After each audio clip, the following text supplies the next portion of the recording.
Ang kuripot ay duwag, al-bakhilu jaban. Natatakot siyang maubos ang pera niya o yaman kapag gumasto siya sa landas ng Allah sa pagtulong sa pagsadaka, sa zaka. Samantalang sinabi ng Rasulullah, "Ma naqasat sadaqatun min malin." Hindi nakakabawas ng yaman ng sadaka, charity. Muslim. Bagkus binibiyayaan ng Allah, pinagpapala at ginagantimpalaan ng patong-patong ang mga sadaka at mga yaman ng nagsasadaka. Sinabi ng Allah, "Wayurbi alas sadaqat." At kanyang paunla rin ang mga kawanggawa. Al-Baqarah 2:7.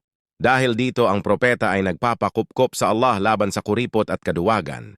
Kabilang sa kanyang dua, Allahumma inni a'udhu bika minal ajzi wal kasali wal jubni wal bukhli wal haram wa adhabil qabr. Allahumma inni a'udhu bika minal ajzi wal kasal wal jubni wal bukhli wal haram wa adabil qabr. Ya Allah, ako ay nagpapakupkop sa iyo laban sa pagkainutil, katamaran, kaduwagan, kuripot, pagkaulyanin at parusa sa libingan. Muslim.